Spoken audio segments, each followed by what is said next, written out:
Good afternoon, everyone. I'd like to call this 87th meeting of the Jacksonville Tourism Development Authority. Welcome, everyone. Today's meeting, we got a little short agenda to work with. That's good. And we'll go ahead and begin with the adoption of the agenda. Everyone had a chance to peruse that? So moved. Second. All in favor? Aye. And then we have the approval of the minutes for the regular meeting, May 26, 2022. Make a motion. Second. Motion and second. All in favor? Aye. All right. Great. Minutes approved.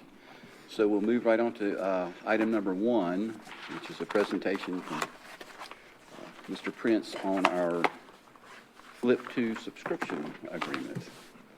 Thank you, Mr. Chairman. Good afternoon, everyone, and thank you for spending some time with us today on behalf of the Tourism Development Authority.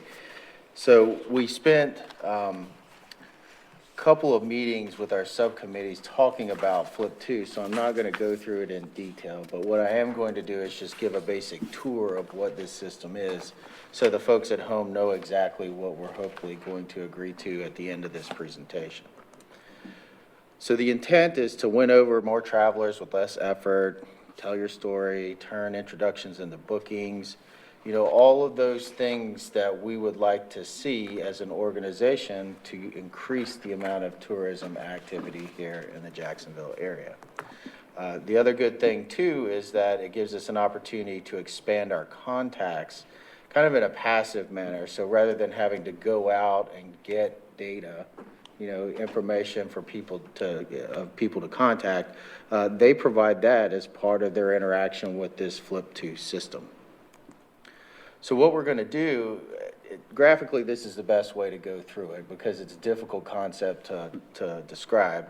So we're going to go through the Visit NC webpage and just kind of show everyone how it works.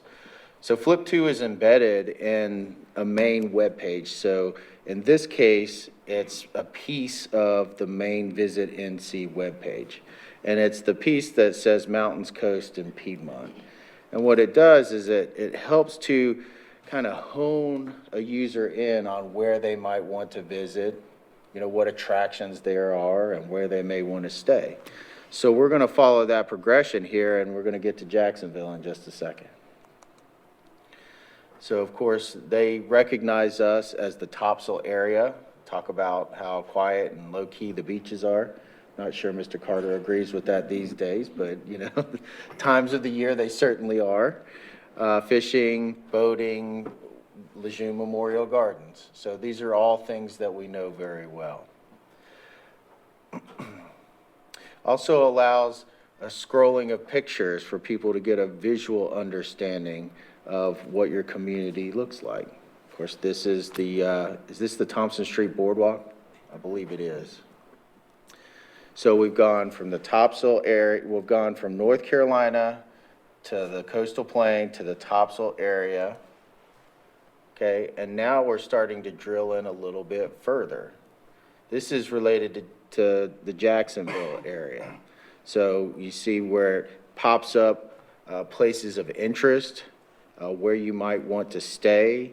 There's videos that we can post of people's experiences while they're here.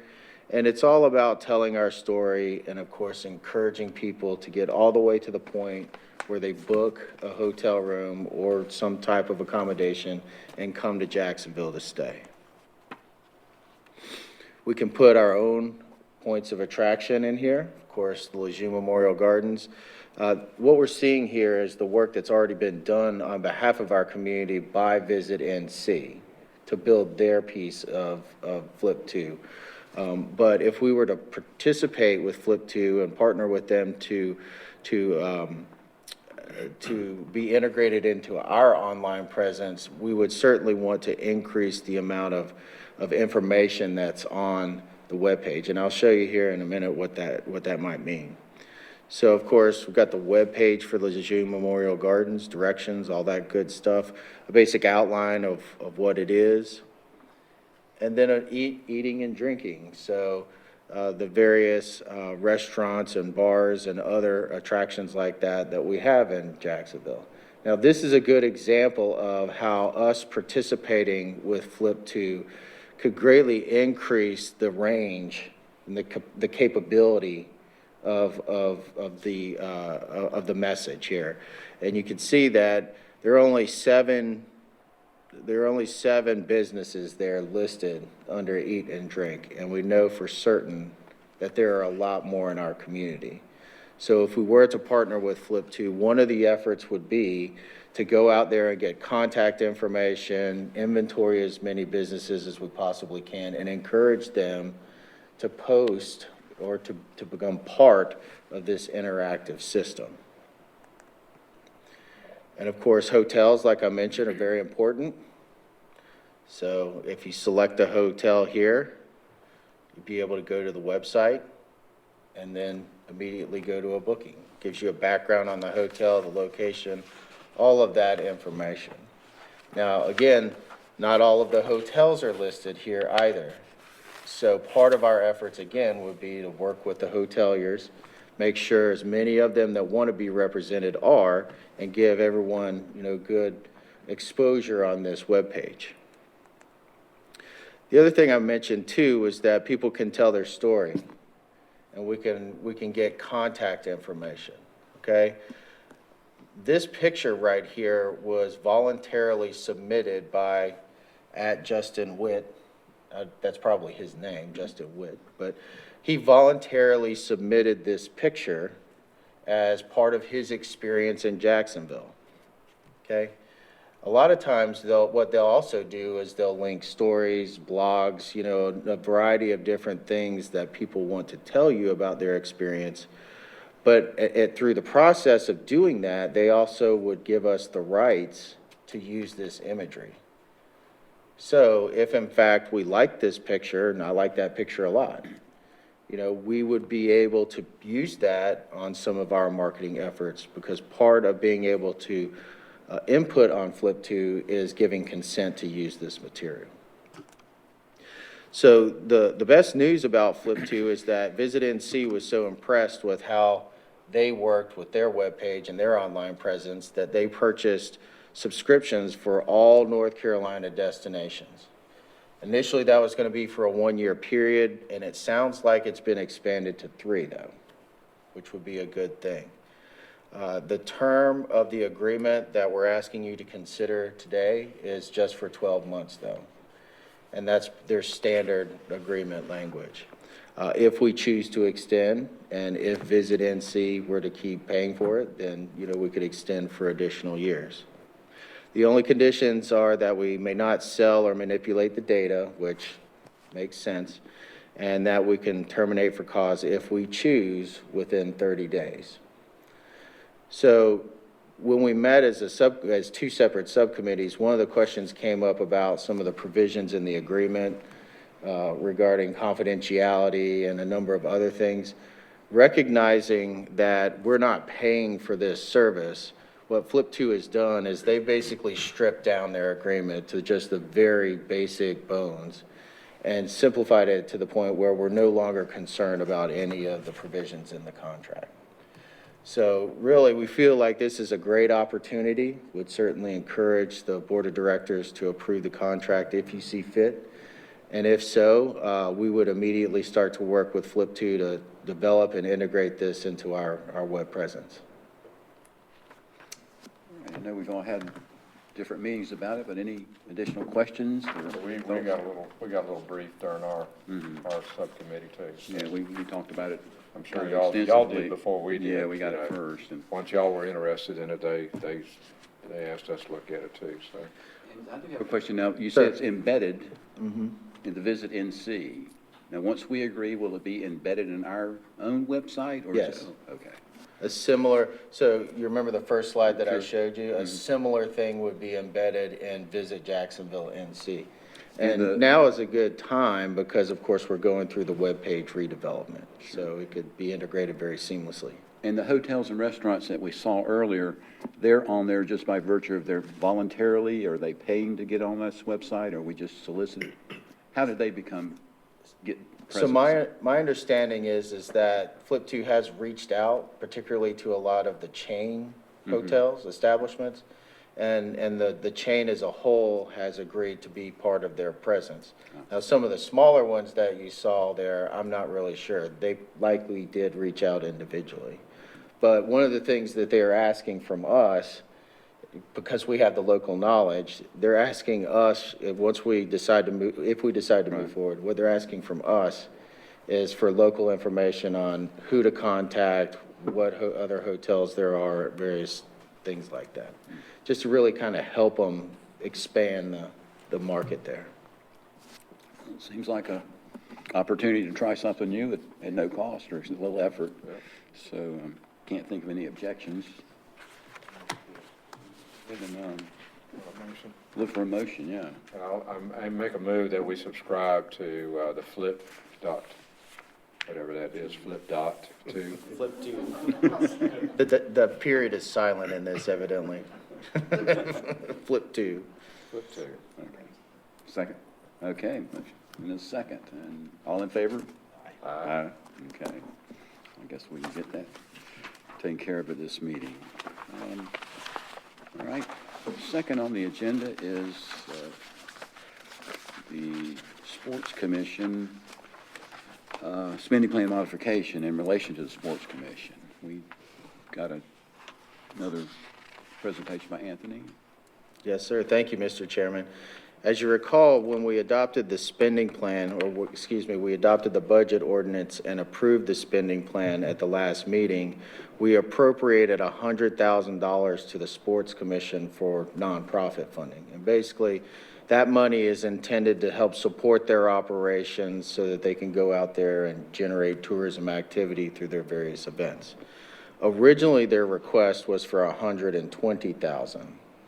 But when we were going through our budget discussions, we just didn't feel like there was enough information provided in the original application as to what was going to be done with the additional $20,000. So at the time, we basically said we're going to put a pin in that $20,000. We're going to continue that flatline appropriation of $100, because as you see, that's what we appropriated in '22. And then after the budget is adopted and we have an opportunity to work with Scott and the Sports Commission on more detail, then we can come back and consider this additional $20,000. And that's what we're hoping you will do today. Just as a point of information there, as you recall, we used to provide this funding 100% from the promotions category, but based upon the details of the application this year, we wanted to break it up basically on a 60-40. So there are some tourism-related dollars in that appropriation. So the justification that we received from Scott, and he was present at the promotions committee meeting, and we talked through in pretty much great detail what he was intending to do, was to hire a part-time employee with the intent of researching, developing, and promoting new events.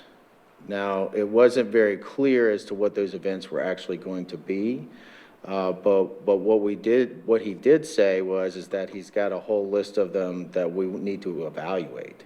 He's got lots of ideas. Some of those were related to esports, which we've talked about before.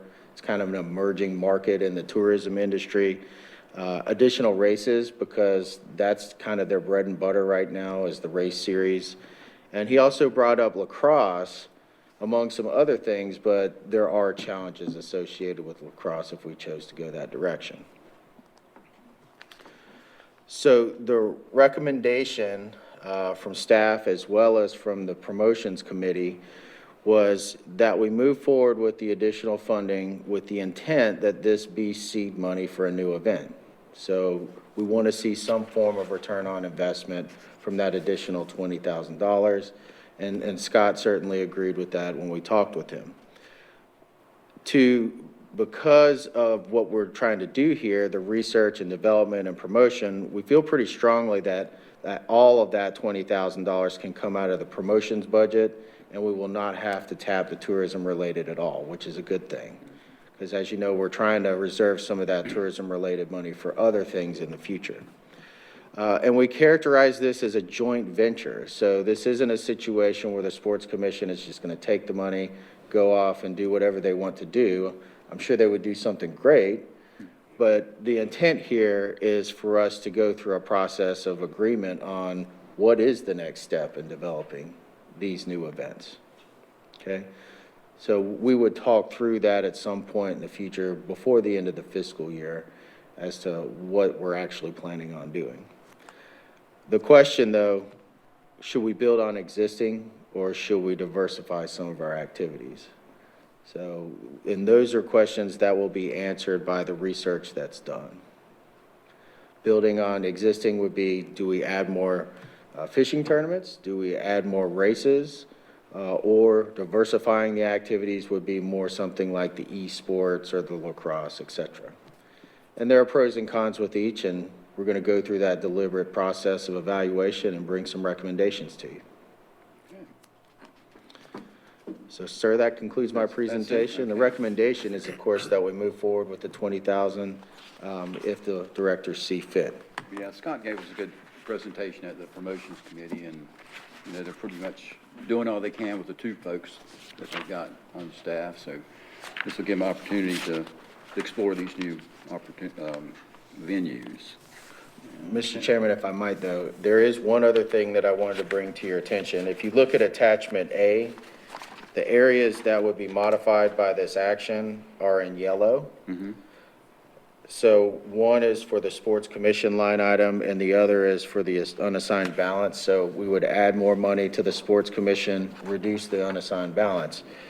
The one for the trout series is to correct an error on my part. So when the board approved the spending plan last time we met, that was inadvertently left at $2,500 when it should have been $5,000. Because as you recall, the promotions committee basically is saying that the minimum investment, the minimum meaningful investment in marketing is $5,000. So as part of this, we would like to correct that as well. We'll thank Deanna for pointing that out for us. So. Okay. All right, gentlemen, we've got a recommendation to approve the spending plan modification to appropriate the funds for the sports commission and correct the error. Motion? Make a motion to go ahead and proceed with the 20,000 that we had left from our previous session. All right. Second. Motion and a second. All in favor? Aye. All right. Very good. Got that business taken care of. So we can move right into our report section, and we're going to start with our tourism-related committee report. Thank you. We met this past week, and we have a few little information there. Hopefully you got something up there to jog my memory. Evidently, we do not, sir. Oh, okay. That's all Well, right. then I'll wing it. Certainly fill in. There's nobody here to as contradict well. you, so whatever you say. The city council at their last meeting decided to accept the EDA, federal EDA grant for the visitor/welcome center, $750,000, and as you know, the county also appropriated $350,000. We got a little issue with the timing on the 350 where but if we spend the majority of that in design, which we probably will this coming year, it won't be as big an issue. We've got plenty of time to spend the 750, I think a three-year time window, I believe, something like that, something to that effect. Of course, we also saw Flip 2, got a quick lesson on that one. That's really about it. I mean, I'm sure there's something else I'm forgetting. The sign at the Lejeune Memorial Oh, Gardens. yes, and I was going to make a note and I didn't do it. I forgot that.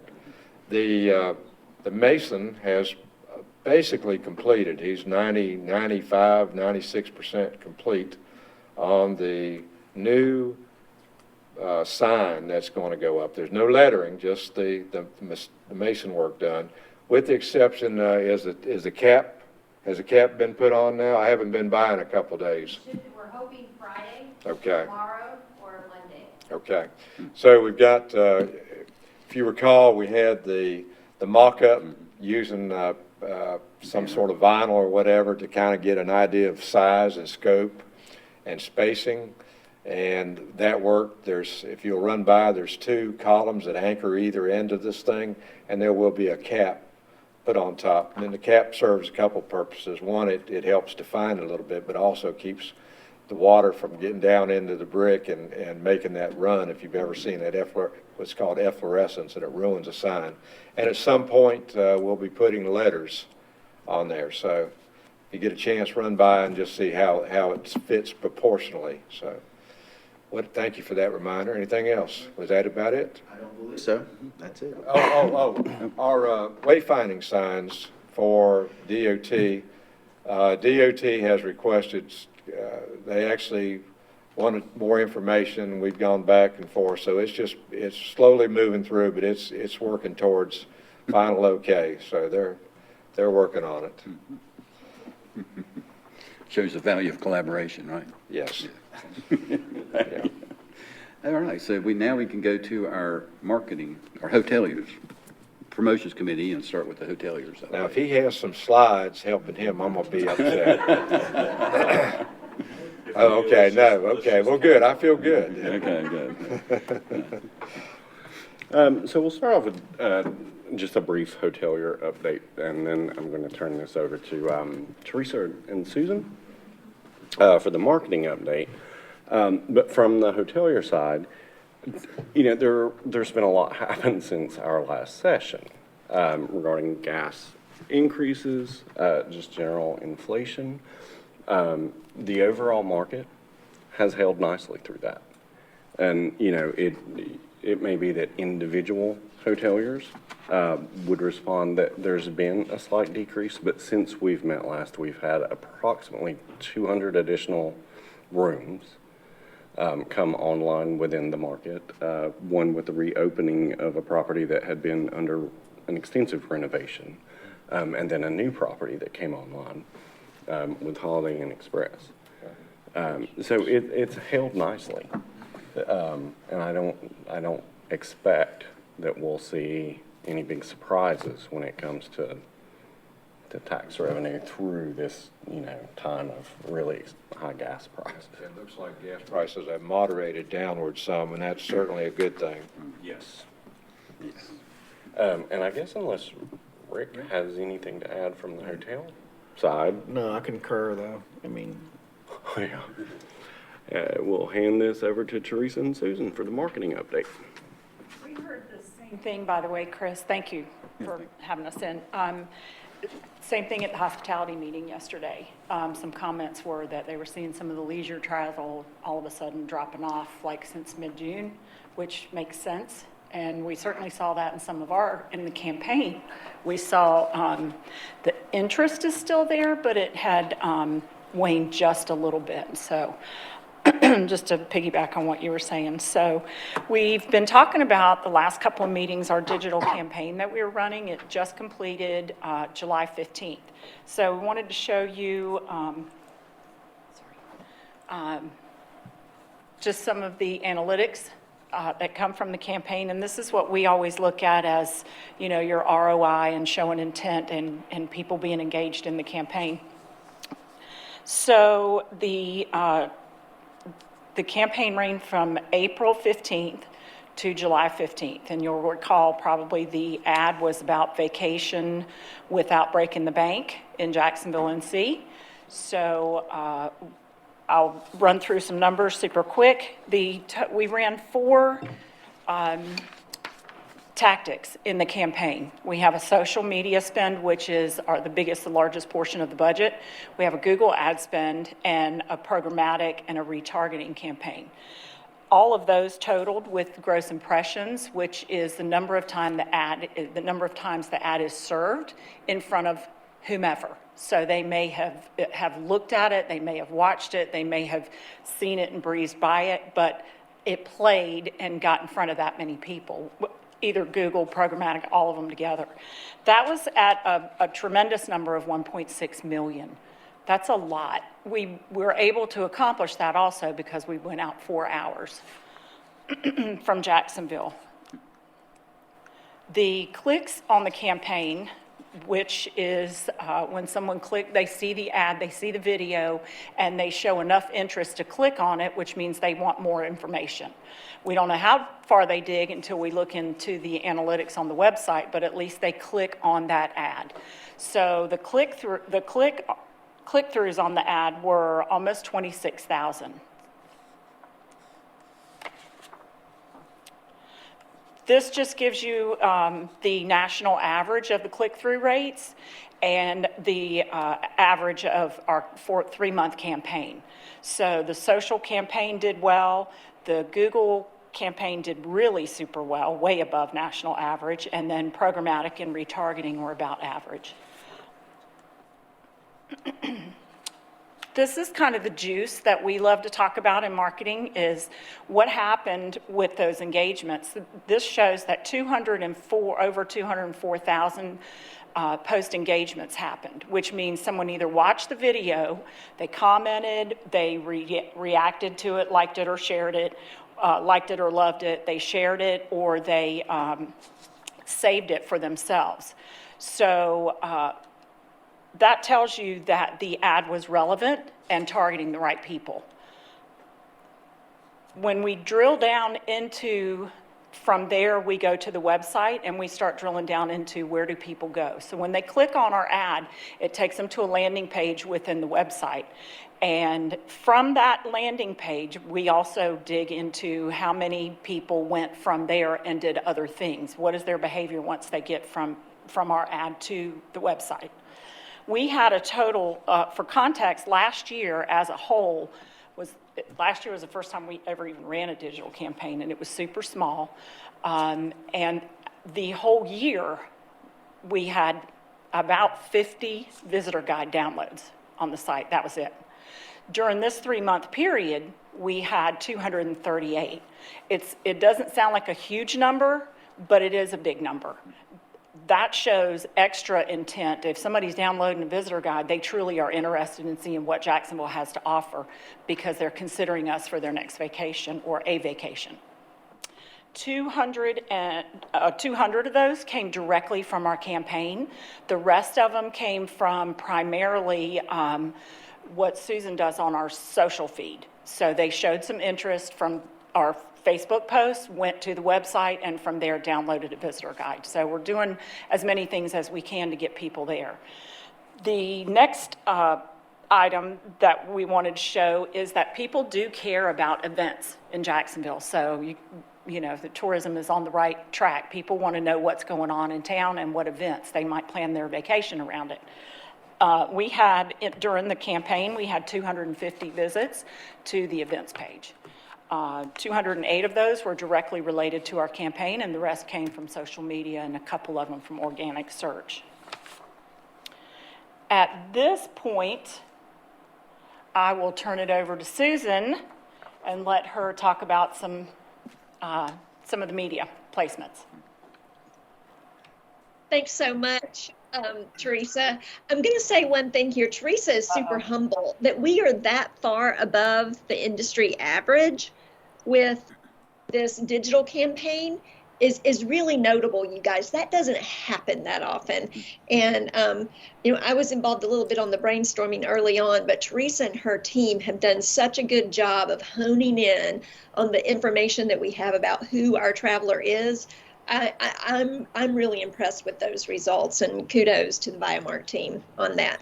Okay, let's talk media. One of we had a little placement with Southern Living Online in the last few months. This is not because I reached out to them and bugged them until they did a story on Jacksonville. But what is interesting about this, even though I have done that, this particular placement wasn't about that. I did that a while back. We got a little bit of a pickup, but they have revamped the story that was on their site about Jacksonville, NC. Now, part of me wonders if their SEO team at Southern Living is maybe picking up on the fact that so many people Googled Jacksonville because they're coming here because of the churn with the base and that kind of thing. Who knows? But anyway, they decided that it was a good idea to update that story. What they did do, interestingly, is that they included some links to both VRBO and Airbnb options, which are also in the and then our hotels. Don't worry, hoteliers, Chris and Rick, we totally had you in there. Don't think we forgot you. But we have links to those in the bottom of the landing page that our marketing campaign is going to, the bottom of our things to do page. Some of, and of course they're in the navigation of our site. So we feel pretty certain, I mean, there's no way you can ever know for certain with editorial, but we feel pretty certain that those links were a result of them going and doing some research on our site and that kind of thing. So it's also interesting that they included some Wrightsville Beach information in this story, but who knows about that. So anyway, we were happy to get this. When there's a placement like this that may come from the global sharing information, I call it an indirect placement.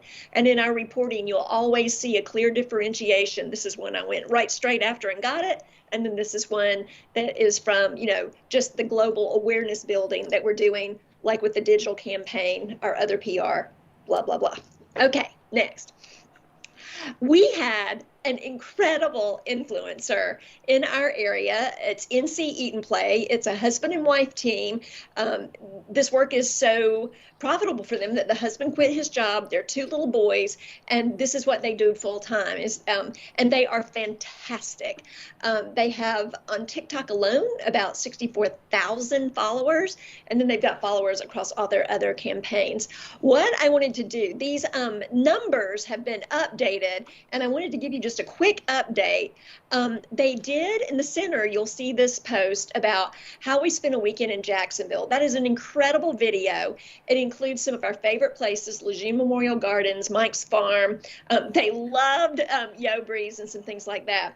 If you're really interested in understanding how our destination is perceived by a new person in this young millennial demographic and one of our existing residents, you need to, I'll send the links to Anthony and he can send them to our committee members. You can find them online if you Google NC Eat and Play and Jacksonville NC. And you get a real insight into what our visitor is responding to, our potential visitor is responding to, and to how much work we still have to do with locals. Now, a lot of our locals were following her. She brought us at least 40, maybe 50 or 60 now by this point, new followers on our Instagram feed and new people on our Facebook feed. People immediately followed us when she tagged us in her post. She shared like 10 to 15 stories on Instagram that were also transferred to our Facebook page during her visit with us, and just did an incredible job. So many people who lived in Jacksonville after they started following her were like, I had no idea this was in there. We blew up one new social businesses social feed, Carolina Picnic Company. She staged a picnic for her at Wilson Day Park, and people were like, who is this woman? I've never seen this. I've never seen Wilson Bay Park look like this. This is amazing. So, and she picked up Marrakesh as their food, and then Carolina Picnic Company does this incredible setting. Very, very cool things. And I was so excited that we worked with a young military spouse, business owner, and what we were able to do with her and for the other people focused. So one thing I'll go back to just real quick, you don't have to change the slide, Teresa, is that the combined views of what she posted for us permanently, not the IG stories, but her permanent post across Instagram, TikTok, and Facebook are the equivalent of us buying a paid advertisement in Charlotte Magazine, y'all. And I'm pretty darn excited about that. Now, let me talk about our International Food Trail. Our board members know we launched our state and regional release. I had one of my best open rates. It's now even up to 60%. I just checked. Just more people opening it. And it was picked up by Carolina Epicurean, which is a website in Western North Carolina that covers North and South Carolina. It was also picked up by Triangle Around Town website. in the triangle. And then what's super cool is that Newsbreak, I don't know if any of you all have the Newsbreak app on your phone. A lot of small town newspapers, and not always just small town ones, but a lot of them will use and feed their content into this news app. Well, Newsbreak saw Carolina Epicurean's post. She's in Hendersonville, snapped it right up, and my PR software is telling us that that got us about 70,000 extra views of that press release story. So yay. We started local media pitching, and next. We'll talk to you. We had a television pickup that ran last night. WNCT and their team picked up a story on the International Food Trail. I did a Zoom interview, I can say that 10 times, a Zoom interview with them yesterday morning. They turned the piece and turned it around, and it was online at 5 o'clock. Our board members have seen that link, and please go back and check that out. One of the things, if you're trying to Google and you're at home, is that if you Google WNCT, Jacksonville International Food Trail, you'll see it. 4 of our restaurants were included, or images of their places were included in the piece. They make the decisions about what restaurants are included, and that included Ice Cream Pelleteria Dea, which if you haven't been there in this heat, you are missing out. Everything homemade, all natural. I won't do an advertisement for each one of these. Faux 7 and Liliana's. So if you haven't been to one of our food trail restaurants, I invite you to go. If you go and you take a picture, put it up on social, please use our hashtag International Food Trail JNC. So yay. We also have an influencer that is from the Triangle who is spending the summer in Jacksonville. And her spouse is studying for the bar, and so I was thrilled. And so I hopped on with Taylor, and she has done such an incredible job of working with us. I just looked, and her permanent Instagram reel has reached about 38,000 people. So I'm really happy about that. These are still images of some of her food experiences. She just posted today her Instagram stories from Filipino cuisine, and then those will go into a reel later. So she's already captured and tagged in her promotions about 6 of our food trail businesses. And I'm not sure if she's going to do every single one of them. I've given her some leeway there so that she feels total control of her content. But we're really, really happy to be working with her, and she's been a great partner to us. And she'll take her kids, and you can see them trying it. And her kids were hanging out at the in the little shed. They're not sheds, little enclosed areas behind the back at the Milk Road, and she just has such a great way of covering things. So I'm super happy about that, and we're grateful for that. Okay, Veterans Tribute Weekend. One of the things I wanted to tell you about social that is happening, and we can land on this slide right here, but in our social media, the thing that performed best since the last time I talked to you are some really amazing posts that we did in collaboration with Lisa Miller and the city team during Memorial Day weekend. And one of the way the public responded to that, and to the patriotic cool things, and to the video that was shared, it really gave me incredible hope and excitement about what we're doing for Veterans Tribute Weekend. So you may remember that festival, we launched it in 2019, and our goal was to put a stake in the ground about, Jacksonville and what we do. And we wanted to use those 3 key things about our brand identity: sports, military heritage, and outdoors. And so that's what we built that around. Well, then the pandemic hit, and our activities were much more limited. And so this is going to be our first opportunity to do this event, and we're going to bookend it on the weekend before Veterans Day and the weekend after Veterans Day, so we don't lose anybody across those 2 weekends. We're talking about, the name of it is Veterans Tribute Jacksonville NC. I mentioned the 2 weekends. We do have confirmed activities for both weekends. I'm really excited about this. There is a speckled trout tournament that the Jacksonville Onslow Sports Commission is hosting. It will expand 5 weekends, and our firepower that we're going to put behind promoting Veterans Tribute will also fuel that fishing tournament, and that fishing tournament will also fuel overnight stays for us. We're working to host tours of the Lejeune Memorial Gardens. One of the things we were able to do during the pandemic and during the bad weather last year was our Veterans Walk of Honor. Now, what that is people can nominate a veteran through the website portal that we have to be included, their face, their picture, their name, on a little sign that goes into the ground in Lejeune Memorial Gardens. And then as you walk through the gardens, you're aware of all these people who have served. They can still be living. If they're deceased, that doesn't matter. Just all these people who have served any branch of service. And through social media, we ended up talking last year with a precious couple from Myrtle Beach, South Carolina, and they came to Jacksonville just to see their son's sign at Lejeune Memorial Gardens. So I'm really excited about the potential for that this year. And then we'll also be working on a promotion with our International Food Trail restaurants, where if you visit so many restaurants, you'll be put into a drawing for a super cool prize. So those are the things we have confirmed for both weekends this year. And then I'll let Teresa tell you a little bit about some of the super hot things going on each end. Thank you, ma'am. So what we have confirmed additionally for each individual weekend, we wanted to just kind of paint a picture of that for you, is you recall you assisted or funded the Veterans Powwow, Onslow Veterans Powwow, and they had their event last year in October. And it dawned on us that it fit beautifully with our mission for the Veterans Tribute Weekend. Additionally, November is Native American Heritage Month. And so I went to Raquel and said, what do you think about moving this to November? And so she went before her committee, and in January they voted to actually make that a part of what we're doing on Veterans Tribute Weekend. So super, super excited about that. That'll be fabulous.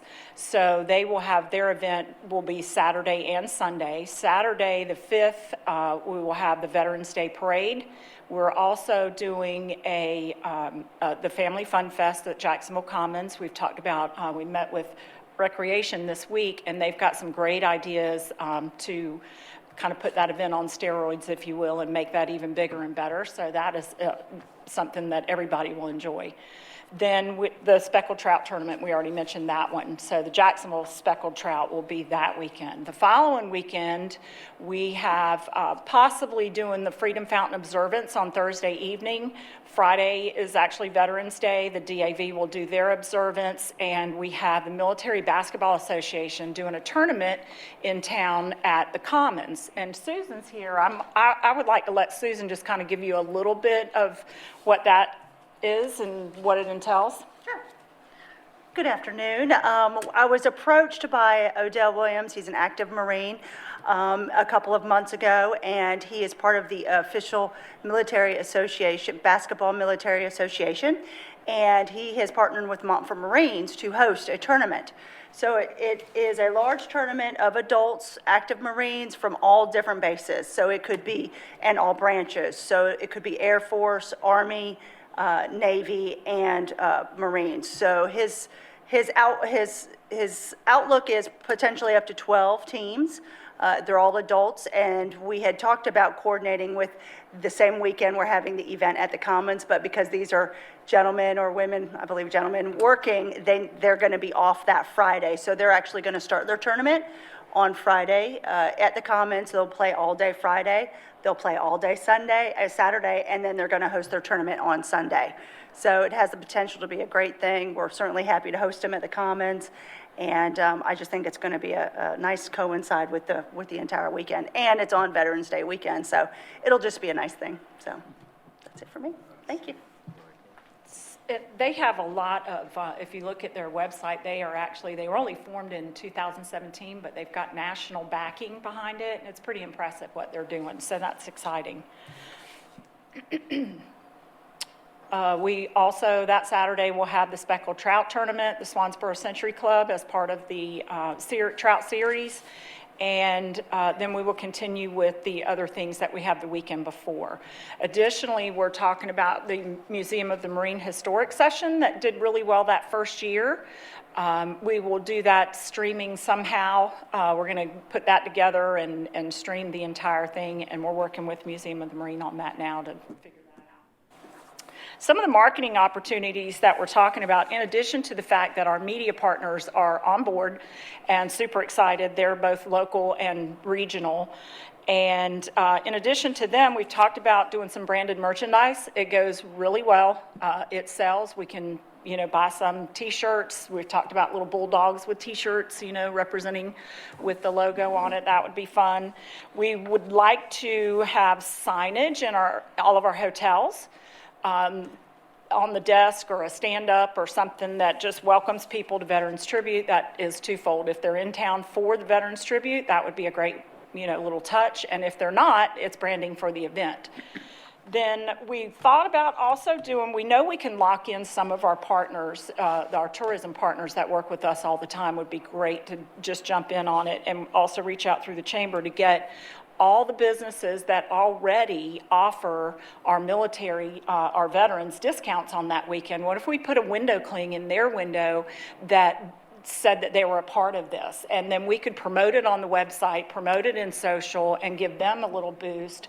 But it's just a way to bring the entire community together.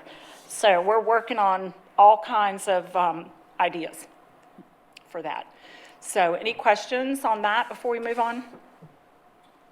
No, it sounds great. It's really getting exciting. I mean, exciting. yeah, it is. It's really coming together. Finally. Right? I'll tell you that this is a situation where a lot has come together in a very short period of time.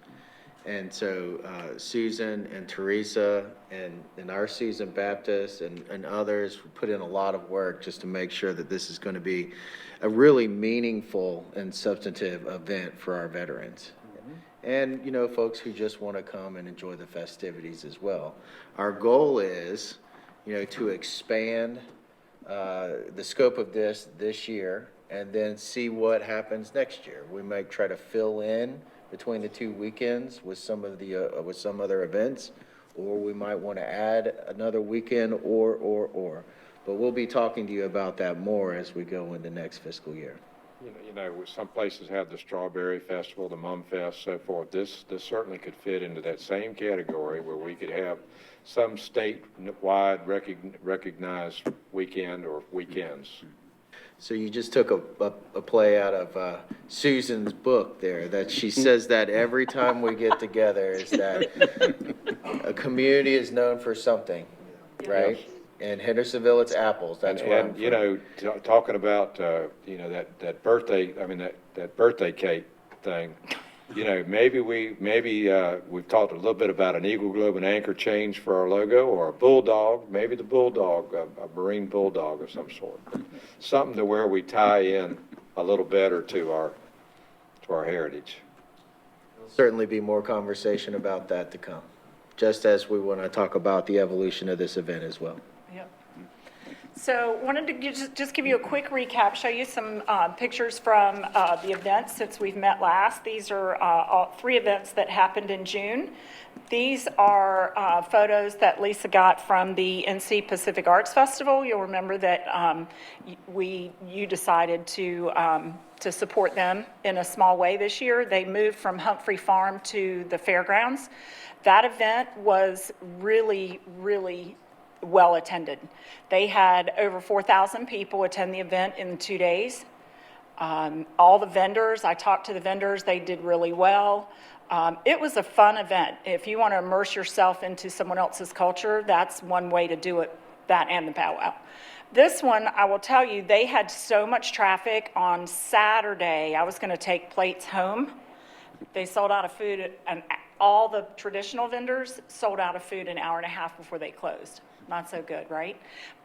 But they were locked and loaded and ready to go Sunday morning. They were restocked, and they served everybody all day. So it was wonderful. Their food is amazing, too. This is some snapshots from the ECI, the East Coast Invitational Tournament, that does so well here. I think we've all seen the report from Scott on that. They ended up with, there were 32 teams, and they streamed some of the games live even, and they added a component of training, I think, this year with their officials, which was cool. And they ended up with like 1,275 room nights. This is a picture of the Ali Temple charity ball. They started on Friday and had a fish fry. Then Friday night had they have a themed night, and they do that at American Legion. They had a themed night. It was the white party. That was really cool. Got a lot of pictures of that. This is when they were all first gathering for the fish fry. And this is a photo of their white party. Some of them having fun. And this is the guys of the court getting the party started. And let me tell you, they get the party started. So that was a great event as well. They had 600, almost 700 people there. I don't have a room night count yet. We haven't seen their after action report, but we should have that by the time we meet again. And that's a wrap, unless you have any questions. Mr. Chairman, one other thing I'd like to mention. I had the pleasure of working with Teresa to meet with all of our promotions grantees over the past, was it 3.5 weeks, 4 weeks? There's a lot of them, let me say that. And it was such a pleasure to spend some time with them because, number one, these are some of the highest quality folks that you're going to meet in our community. You know a lot of them. I mean, they're people that we work with every day. But they are also very appreciative of the support that the TDA provides to help make their events successful. They are also, many of them, especially the ones that are looking to grow, want to do that in a very collaborative way so that they help support our mission while also accomplishing theirs. One thing that we've talked about with the Veterans Tribute Weekend is using that relationship to help bolster what we're trying to accomplish during our weekend. So, for instance, some of the things that the Pacific Arts Festival is doing, some of the things that the Ali Temple is doing, and so on and so forth, maybe they could have a small part in our Veterans Tribute Weekend. A lot of these folks that are putting on these events are also veterans. So when we talked to them about that, that seemed to be a really encouraging thing, and they were very interested to see how they could help in the coming years. So just some great people. And what we'll also really like to do, I'm not sure if they're going to come to the formal meeting here, but we're going to try to get as many of those to come and speak to the promotions committee so that you can learn more about their events and see who these people are personally. Great. Thank you. Thank you. Thank you. That pretty much completes our agenda for this evening. I guess come to our director's comments. Okay. I'd just like to say that was a fantastic marketing update from Susan and Teresa, and seriously, kudos. That is a big deal. I mean, that is ROI, hard numbers on paper to show those efforts. And I think that there's some real momentum behind our promotions and marketing right now, and I think the timing was right. And it's much easier to maintain that momentum than it is to achieve it. And so I just thought that was a phenomenal report. Thanks. Go ahead. The sound you heard was my lower jaw hitting the table. All I can say is, wow. For years, being a local yokel, you hear there's nothing to do in Jacksonville. Well, y'all are doing a great job of making that to be untrue.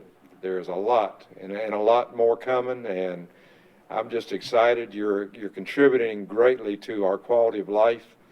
What y'all are doing is a tremendous boost to economic development activities. Quality of life is maybe not the very first thing that attracts a business to an area, but if we can get them interested in coming to this area, and then they find out what kind of quality of life things we have, it just makes the job a whole lot easier to sell. So thank y'all. Bob, I don't know if you can hear me or not, but No, I can't.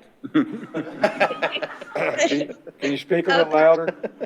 I've got a little bit of a time delay, but one of the things that you said made me think of something. Recently, we had a local person to share one of our social media posts, and in the words that she shared above it, she said, if y'all aren't following these people, you need to, because they understand what's happening here. And to me, that was one of the most important social media posts beyond anything we've gotten from any media anywhere, because a local started to understand the light we could shine on things that were happening here. And the number one reason people come to North Carolina is to visit friends and family. And so if our locals don't understand what's amazing about Jacksonville, we're missing out on a huge hunk of travel and a huge hunk of overnight and additional day stays. So thank you for what you said, because that really matters. And and putting money in local business pockets. Tourism is an economic development driver. I wake up every morning feeling like I can keep going because I know that we're putting money into local pockets. And that's what we've got to do. That's what we're called to do. So thanks. Thank you. And, I hope that this Flip 2 is a good opportunity to help with that community buy-in and to help really understand what tourism does for this community, and the impacts that it brings with it. I'm just very excited about it. I said from the beginning that some of our best ambassadors have to be our locals, and that's what, part of our mission is to draw them in as well. So it's nice to see them saying positive things on social media. So we've still had a couple negatives, but every community does. Every community does. So all you can do is keep pushing the positives out, and it'll bury the negatives. Yeah. And, I'll be honest, I'd like to see what y'all did today presented to the city council pretty soon.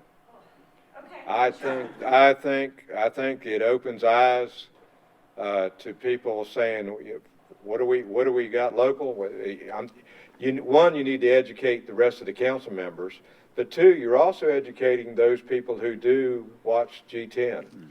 And those are your locals, and I just think it's important that they hear from you all directly. You and Susan do what you just did. It was a great dog and pony show. I mean, it was great. It really was. And if you're going to get people excited about their community, you got me excited, and I know you'll do the same for our council and our local citizens. So I'd love to see that on the agenda in the very near future.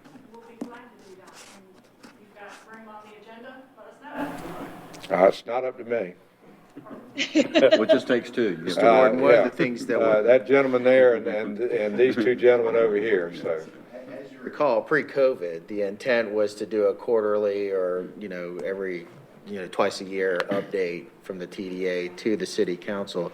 This is a perfect opportunity. Ron and I have been talking about that. So this could be a topic amongst the other things that we might want to talk to the council about regarding the visitor center, et cetera. So we'll definitely get that on the calendar. I don't know whether it needs to be done in a workshop or a regular meeting, but it certainly needs to, I want to make sure that the local populace that watches G10 sees this and the word gets out, and, even put a bug in the Daily News ear a little bit, although I don't know how relevant that is, but certainly, the online portion is. Right. And I think the timing is right for that now. We've all realized how interdependent we are on each other. I mean, I would rather just see, I'd rather see this as a presentation to a regular council meeting, but at some point in the very near future, have a workshop where we talk about some other things. One of them being the Welcome Center / Visitor Center. We need to be discussing that, but I didn't want to dilute the message that Teresa and Susan put on today. This was just great, in my opinion. Get it all laid out? All right. Well, thanks a lot, Bob. That's a good idea. And I guess we should mention National Night Out coming out for a week from Tuesday, right? August 2nd. August 2nd. So that's always a great thing. And hopefully we'll get a little break in the weather. We'll see. I've heard it's gonna be a little cooler this A year. little cooler this year, okay. We'll hold you on that. It seems like you say that every year, sir. So, anyway, well, with nothing else to come before us, I'd look for a motion to adjourn. You want me to make a Yeah, motion? make- No, Make a motion to adjourn. I don't want You made a second. All in favor? Aye. Opposed? opposed, yeah, I'm always opposed.